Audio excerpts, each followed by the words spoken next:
नमस्कार, मराठी अपडेट गुरु या यूट्यूब चॅनलवर संपूर्ण महाराष्ट्रातील लाडक्या बहिणींचं मी ओमकार स्वागत करतो। मुख्यमंत्री माझी लाडकी बहीण योजनेअंतर्गत खात्रीशीर माहिती आपल्या चॅनलवरती दिली जाते। सगळ्यात महत्त्वाची बाब म्हणजे 18 तारखेपर्यंत लाडक्या बहिणींना KYCची मुदत आहे। याच्यामध्ये जी वाढ दिली जाणार आहे ती कोणाकोणाला मिळणार आहे आणि याचबरोबर संपूर्ण महाराष्ट्रामध्ये ज्या लाडक्या बहिणी आहेत ज्यांचे पती हयात नाही आहेत, वडील हयात नाही आहेत, तर यांच्यासाठीचा टॅब आहे तो उपलब्ध करून दिला जाणार आहे। पण यापूर्वी सोशल मीडियावरती किंवा वर्तमानपत्रामध्ये तुम्हाला तुमच्या नातलग असतील किंवा तुमचा सांभाळ करणारे यांचा आधार कार्ड नंबर टाका आणि अशा ठिकाणी लाडक्या बहिणींनी ही KYC संबंधित व्यक्तींचा आधार नंबर टाकून पूर्ण केलेली आहे। त्यांचं काय, अशा प्रकारचे अनेक प्रश्न आहेत आणि सगळ्यात महत्त्वाची बाब म्हणजे नोव्हेंबर महिन्याच्या हप्ते वितरणाची घोषणा। तर या संदर्भात संपूर्ण माहिती आपण घेणार आहोत। तर सगळ्यात महत्त्वाची पहिली बाब म्हणजे संपूर्ण महाराष्ट्रामध्ये KYC साठी 18 तारखेपर्यंत मुदत देण्यात आलेली आहे। तर त्यामध्ये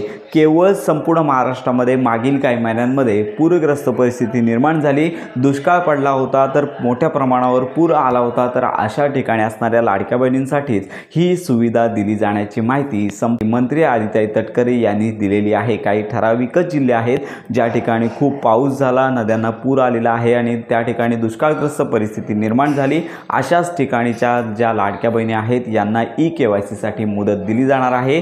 त्यामुळे जर तुमची KYC राहिली असेल तर लवकरात लवकर KYC करून घ्या।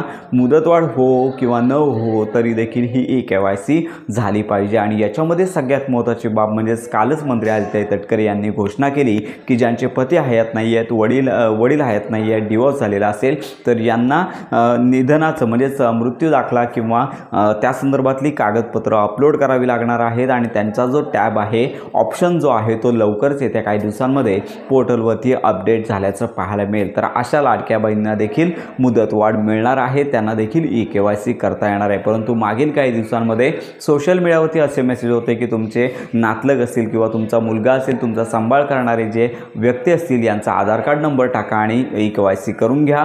पण अशा बातम्यांवरती विश्वास ठेवून काही लाडक्या बहिणींनी KYC केलेली आहे। मग अशा लाडक्या बहिणींचं काय, आम्हाला पुन्हा एडिटचा ऑप्शन येईल का?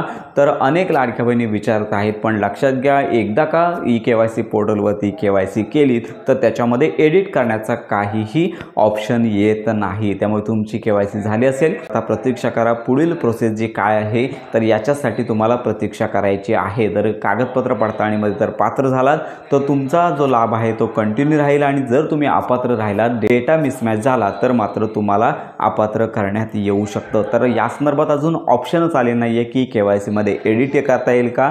तर याची देखील माहिती ज्यावेळी हा ऑप्शन उपलब्ध होईल त्यावेळेस तुम्हाला देता येणार आहे। ज्यांचे पती हयात नाही आहेत, वडील हयात नाही आहेत, त्यांचा अजून ऑप्शन पोर्टलवरती आले नाही आहे।